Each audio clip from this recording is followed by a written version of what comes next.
Hormuz প্রণালীতে Iran এই মুহূর্তে এক দুর্ধর্ষ খেলায় মেতে উঠেছে। পরাশক্তি আমেরিকা ইরানের উপর অবরোধ দিয়েও বারবার ব্যর্থ হচ্ছে। অবরোধের প্রথম এক সপ্তাহেই ইরান প্রায় ৭০ থেকে ৮০টি তেলবাহী ট্যাঙ্কার এই প্রণালী দিয়ে তারা পার করেছে। পরিসংখ্যান অনুযায়ী মাত্র ৬টি ট্যাঙ্কারেই ইরান প্রায় ১,৭,০০,০০০ ব্যারেল তেল বিশ্বের বিভিন্ন দেশে রপ্তানি করেছে। তাহলে এই হিসেব অনুযায়ী ৮০টি ট্যাঙ্কার দিয়ে কী পরিমাণ তেল রপ্তানি হয়েছে তা সহজেই অনুমেয়। গত ৪০ বছরের মধ্যে ইরান এখন পর্যন্ত রেকর্ড পরিমাণ তেল বিক্রি করছে, যা আমেরিকার জন্য একটি বড় ধাক্কা হিসেবেও দেখা হচ্ছে। আরও গুরুত্বপূর্ণ একটি নিউজ, এই মুহূর্তে ইরান হরমুজের নিয়ন্ত্রণ সম্পূর্ণভাবে তারা নিজের আন্ডারে নিয়ে নিতে পেরেছে এবং আজকে থেকে তারা আরও একটা নির্দেশনা প্রদান করলো তাদের মিত্র রাষ্ট্রগুলোর জন্য। ইরানের মিত্র রাষ্ট্র আমরা সহজেই জানি যে আসলে কারা, তারপরও তারা উল্লেখ করে বলে দিয়েছে যে এই দেশগুলোতে এখন থেকে অবাধে হরমুজ প্রণালী দিয়ে তারা তাদের জাহাজ আনা নেওয়া করতে পারবে, কোনো ধরনের শুল্ক বা কোনো কর আরোপ করা হবে না। হরমুজ প্রণালী দিয়ে অবাধে এখন থেকে তারা তাদের তেলবাহী জাহাজগুলো ট্যাঙ্কারগুলো নিয়ে যেতে পারবে। এমনকি আজকে আমরা দেখেছি বাংলাদেশের উদ্দেশ্যে রওনা দেওয়া ৬টি জাহাজকে সম্পূর্ণভাবে পাহারা দিয়ে নিরাপত্তা দিয়ে হরমুজ প্রণালী পার হওয়ার জন্য আইআরজিসির পক্ষ থেকে সহযোগিতা করা হয়েছে। অর্থাৎ বাংলাদেশের প্রতিও অবশেষে ইরান তারা তাদের যে ধরনের ক্ষোভ ছিল, যে রাগ ছিল, সেই রাগটা তারা বিসর্জন দিয়ে বাংলাদেশের উদ্দেশ্যে ছেড়ে যাওয়া ৬টি ট্যাঙ্কার তেলবাহী ট্যাঙ্কার তারা আরও নিরাপত্তা প্রদান করে হরমুজ প্রণালী পার হতে সাহায্য করেছে। তবে জয়যাত্রার মতন একটি জাহাজ, যে জাহাজটা বাংলাদেশের আগে থেকে লোড করা ছিল, সেই জাহাজকে কোনোভাবেই এখন পর্যন্ত হরমুজ প্রণালী পার হওয়ার জন্য অনুমতি প্রদান করা হয়নি আইআরজিসির পক্ষ থেকে। আরেকটি গুরুত্বপূর্ণ নিউজ, শুধু বাংলাদেশ নয়, এখানে পাকিস্তান রয়েছে, এছাড়া আফগানিস্তান রয়েছে, চীন রয়েছে, রাশিয়া রয়েছে, অন্যান্য যে সহযোগী রাষ্ট্রগুলো রয়েছে, তুরস্ক রয়েছে, প্রত্যেকটা রাষ্ট্রগুলোই এখন থেকে হরমুজ প্রণালী থেকে অবাধে তারা তাদের বাণিজ্যিক জাহাজগুলো নিয়ে আসতে পারবে, তেলবাহী ট্যাঙ্কারগুলো নিয়ে আসতে পারবে। ইরান আর কোনো ধরনের কোনো আপত্তি করবে না, কোনো অবরোধের আওতায় রাখবে না এবং এই জাহাজগুলোর উপর থেকে কোনো শুল্ক আরোপও করবে না। এটা অবশ্যই ইরানের মিত্র রাষ্ট্রগুলোর জন্য একটা বড় সুখবর। নেতানিয়াহু এবং ট্রাম্পের বৈঠক ঘিরেও এই মুহূর্তে চরম একটা উত্তেজনা তৈরি হয়েছে। অর্থাৎ যখন ইরান একের পর এক হরমুজ প্রণালীতে তার খেল দেখাছে, তার গোপন ভান্ডার থেকে একের পর এক প্রকাশ্যে নিয়ে আসছে তার মরণাস্ত্রগুলো, শক্তিশালী অস্ত্রগুলো, ঠিক তখনই ডোনাল্ড ট্রাম্প এবং নেতানিয়াহু এক রুদ্ধদ্বার বৈঠকে বসেছিল। গভীর রাতে সেই বৈঠক শেষে মার্ক রুবিও, জেডি ভ্যান্সের মতো গুরুত্বপূর্ণ ব্যক্তিদের পক্ষ থেকে কী বিষয় নিয়ে আলোচনা হয়েছে এবং এই আলোচনার কোন উদ্দেশ্য ছিল সেটা নিয়েও তারা জানিয়ে দিয়েছে। ইসরায়েলের প্রধানমন্ত্রী নেতানিয়াহু সে কোনোভাবে এই যুদ্ধবিরতি চাচ্ছে না, সে চাচ্ছে এখনই সময় এই আহত সিংহকে ধ্বংস করে দেওয়ার এবং ইরানের উপরে আক্রমণ চালিয়ে ইরানের পারমাণবিক কর্মসূচি সম্পূর্ণভাবে মাটির সাথে মিশিয়ে দেওয়ার। ডোনাল্ড ট্রাম্প উল্লেখ করেছে যে আমরা ইরানে আক্রমণ করে ইরানের পারমাণবিক কর্মসূচি আমরা সম্পূর্ণ বন্ধ করে দেওয়ার সক্ষমতা আমরা আগে রাখতাম, কিন্তু এখন আর রাখি না। কেন রাখি না? কারণ ইরানের এই পারমাণবিক কর্মসূচি, এই মজুদগুলো এখন পাহাড়ের এতটা গভীরে সুরক্ষিতভাবে রয়েছে যেখানে বাংকার ব্লাস্টার বোমাগুলোও পৌঁছানো সম্ভব নয়। অর্থাৎ ইরান আগে থেকে সতর্ক হয়ে গেছে যে এমনটা হতে পারে, যেটা আমেরিকার কাছে ওই তথ্য নেই, ইসরায়েলের কাছে ওই তথ্য নেই। আর যে কারণেই ইরানের এই অবৈধ দুর্ভেদ্য বাংকার ব্লাস্টার বোম্পার দিয়েও এখানে এই ইউরেনিয়াম সমৃদ্ধকরণ কর্মসূচি বা ইউরেনিয়াম কার্যক্রম সম্পূর্ণভাবে ধ্বংস করা সম্ভব নয়। আরও চরম একটা মাথা ব্যথার কারণ হয়ে দাঁড়িয়েছে এই মিস্টার নেতানিয়াহু এবং ডোনাল্ড ট্রাম্পের জন্য, সেটা হচ্ছে ইরান পারমাণবিক কর্মসূচির আড়ালে এইভাবে যে ক্ষেপণাস্ত্র এবং ড্রোনের দিক থেকে শক্তিশালী হয়ে উঠবে, এটা আমেরিকা এবং পশ্চিমা কোনো গোয়েন্দা সংস্থার কাছেও কখনো তারা কল্পনাও করতে পারেনি। ইরান সেটাই করেছে।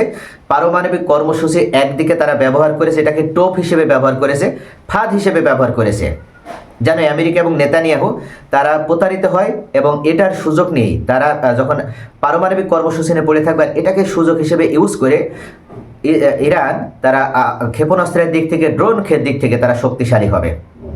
MQ-9 রিপার, যেটা সব থেকে শক্তিশালী গোয়েন্দা ড্রোন আমেরিকার।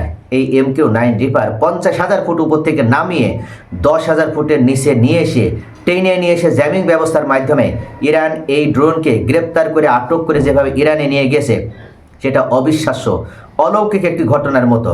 ডোনাল্ড ট্রাম্প মূলত এই ঘটনার পরে সম্পূর্ণভাবে ভেঙে পড়ে এবং সে আর কোনোভাবে সাহস দেখাতে পারেনি ইরানে আক্রমণ করার।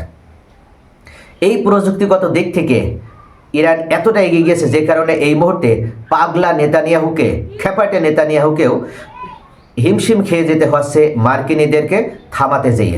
তারা বুঝিয়ে পারছে না যে আক্রমণ করা মানে নিজেদের বিপদ ডেকে নিয়ে আসা। হরমুজ প্রণালীতে আমেরিকা তাদের অত্যাধুনিক আন্ডারসি ড্রোন ব্যবহার করে ইরানের পেতে রাখা মাইনগুলো সরানোর চেষ্টা করছিল, তবে ইরান অত্যন্ত কৌশলে আমেরিকার এই ড্রোনগুলো শনাক্ত করে ধ্বংস করে দিয়েছে। এরপর ইরান সেই জায়গায় আরও শক্তিশালী ও নতুন প্রযুক্তির মাইন বিছিয়ে দিয়েছে। ইরান পরিষ্কারভাবে আমেরিকাকে সতর্ক করেছে যেন তারা হরমুজ প্রণালী অতিক্রম করার সাহস না দেখায়। আমেরিকার এই শক্তিশালী আন্ডারসি ওয়াটার ড্রোনগুলো ব্যবহার করার যে সক্ষমতা ইরান দেখিয়েছে, তা সত্যিই ডোনাল্ড ট্রাম্পকে হতভম্ব করে দিয়েছে। আমেরিকা বুঝতে পেরেছে যে ইরান এই মুহূর্তে সত্যিই তারা চতুর্থ পরাশক্তি রাষ্ট্র। অর্থাৎ যতই আমরা শক্তিশালী অবস্থান ধরার চেষ্টা করি না কেন, কোনোভাবে ইরানের বিরুদ্ধে সক্ষম হব না এই যুদ্ধে জয়লাভ করার। আন্ডারসি ওয়াটার ড্রোনগুলো পরাজিত করার ক্ষেত্রে, ধ্বংস করার ক্ষেত্রে ইরান তাদের অত্যাধুনিক প্রযুক্তির ড্রোন ব্যবস্থা প্রয়োগ করেছে এবং আরও শক্তিশালী মাইন এখানে রাখার মাধ্যমে ইরান জানিয়ে দিয়েছে হরমুজ প্রণালী চিরদিন আমাদের নিয়ন্ত্রণে থাকবে। এখান থেকে কোন জাহাজ চলবে কি চলবে না সেটা সম্পূর্ণভাবে ইরানই নিয়ন্ত্রণ করবে। এছাড়া আরব বিশ্বের রাষ্ট্রগুলোকে ইরান সতর্ক করে দিয়েছে যে তারা যেন তাদের দেশে যে সামরিক ঘাঁটি রয়েছে আমেরিকা এবং পশ্চিমাদের, সেই ঘাঁটিগুলো তারা যেন সম্পূর্ণভাবে বন্ধ করে দেয় এবং আমেরিকাকে বের করে দেয় তাদের দেশ থেকে। যদি তারা এটা না করে, ইরান তাহলে আরব বিশ্বের প্রায় 70টি কৌশলগত গুরুত্বপূর্ণ টার্গেট ধ্বংস করে দেবে। এই হুমকির পর গালফ কান্ট্রিগুলো এখন চরম চাপের মুখে রয়েছে। আরও একটা গুরুত্বপূর্ণ নিউজ, ইরানের সর্বোচ্চ ধর্মীয় নেতা আয়াতুল্লাহ মুস্তফা খামেনি তিনি উল্লেখ করেছেন, মিডিয়া প্রজেক্ট বা প্রোপাগান্ডা ছড়ানোর মাধ্যমে আমেরিকা ইরানের বিরুদ্ধে এক বড় ধরনের অপপ্রচার চালাচ্ছে। তাই অবশ্যই আমাদেরকে সজাগ থাকতে হবে। আমাদের শত্রুদের বিরুদ্ধে আমাদের যেমন সজাগ থাকতে হবে, ঠিক তেমনই আমাদের মিত্রদের পক্ষেও আমাদেরকে থাকতে হবে। তো সবথেকে গুরুত্বপূর্ণ আরেকটি বিষয়, ইরানের থেকে ভারতীয় নাগরিকদের বের করার জন্য ভারতের পক্ষ থেকে এই চায়ের কাপওয়ালা মন্ত্রী নরেন্দ্র মোদী তিনি নির্দেশনা প্রদান করেছেন। চা বিক্রি করা নরেন্দ্র মোদী এই মুহূর্তে ইরানের বিরুদ্ধে অবস্থান নেওয়ার সাহস দেখাতে যাচ্ছে। সে উল্লেখ করেছে, আমরা চাইলেই ভারতে আক্রমণ করার মাধ্যমে আমেরিকার থেকেও শক্তিশালী আক্রমণ করে আমরা ইরানকে মুহূর্তে পরাজিত করতে সক্ষম।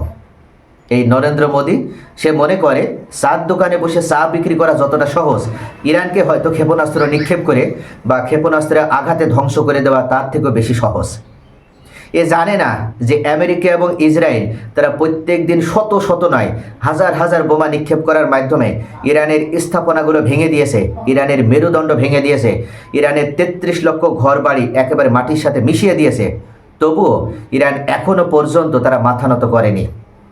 সেই জাতি, যে জাতি সম্পূর্ণভাবে তাদের রাজধানী হারিয়েছিল, তেহরানে আগুন লাগিয়ে পুড়িয়ে দেওয়া হয়েছিল ইতিহাস বলে, তারপরও ইরানি জাতিরা আবার তারা শক্তিশালী আক্রমণ করে সেই দেশটাকে তারা আবার স্বাধীন করেছে। ইরানিরা মনে করে তারা যতক্ষণ পর্যন্ত নিঃশ্বাস নেবে ততক্ষণ পর্যন্ত তাদের সার্বভৌমের উপরে যে আঘাত করার চেষ্টা করুক না কেন, তার 20 দাঁত কীভাবে উপড়ে নিতে হয় সেটা ইরান খুব ভালোভাবে জানে। নরেন্দ্র মোদীর পাখা গজিয়েছে, যেমন পিপিলিকার পাখা গজায় মরিবার তরে। এই নরেন্দ্র মোদী মনে করছে যে সে এবার ইরানে আক্রমণ করে ইরানকে একটা চরম শিক্ষা দেবে। তো সত্যিকার অর্থে আমরা যদি দেখি যে হরমুজ প্রণালী দিয়ে বিশ্বের যে 20% তেল রপ্তানি হয়, তার ভিতরে সব থেকে বেশি তেল যায় এই দক্ষিণ এশিয়াতে। চীন এবং ভারত এই তেলের সব থেকে বড় বাজার। ভারতের এই তেল যতক্ষণ পর্যন্ত ইরান না ছাড়বে ততক্ষণ পর্যন্ত ভারতের বাহাদুরি চলবে না। ভারত রাশিয়া থেকে তেল আনতে গেলে তাদের হিউজ পরিমাণে পথ ঘুরে তারপরে আসা লাগে, কিন্তু খুব সহজেই তারা হরমুজ প্রণালী ব্যবহার করে একেবারে অল্প সময়ের ভিতরে অল্প খরচে তারা তেলটা নিতে পারে। কিন্তু এখন তারা যেভাবে ইরানের বিরুদ্ধে এই ধরনের ষড়যন্ত্রমূলক কার্যক্রম শুরু করেছে, তাতে করে ইরান শেষ পর্যন্ত হয়তো ভারতের উপরে অবরোধ আরও কঠোর থেকে কঠোর পর্যায়ে নিয়ে যাবে এবং সেটা করলে ভারতের বাহাদুরি শেষ হয়ে যাবে। ইতিমধ্যে পাকিস্তানের সেনাপ্রধান আসিম মনির তিনি উল্লেখ করেছে যে পরবর্তী যুদ্ধ আরব সাগরে নাই, পরবর্তী যুদ্ধ এবার ভারত মহাসাগরে। অর্থাৎ আমরা আবার পরবর্তী আরেকটা কঠিন যুদ্ধের মুখে পড়তে যাচ্ছি, যে যুদ্ধটা হবে এবার ভারত মহাসাগরে, পাকিস্তান, চীন এবং ভারতের মধ্যে। ইতিমধ্যে আসিম মনির জানিয়ে দিয়েছে। তো সব দিক থেকে আমরা এই মুহূর্তে একটা কথাই বলতে পারি পরিশেষে, সেটা হচ্ছে ভারত এখনই তাদেরকে সতর্ক হতে হবে। অবশ্যই ইরানের সাথে তাদের মিত্রতাপূর্ণ সম্পর্ক জোরদার করতে হবে এবং তাদের ভুল স্বীকার করে ইরানের কাছে ক্ষমা স্বীকার করতে হবে। তবেই যদি ইরান ভারতের প্রতি আন্তরিক হয় এবং ভারতের জাহাজ চলাচলের জন্য হরমুজ উন্মুক্ত করে দেয়। এই ছিল সর্বশেষ। পরবর্তী নিউজ নিয়ে আপনাদের সামনে হাজির হব। সে পর্যন্ত সকলে ভালো থাকুন। আসসালামু আলাইকুম।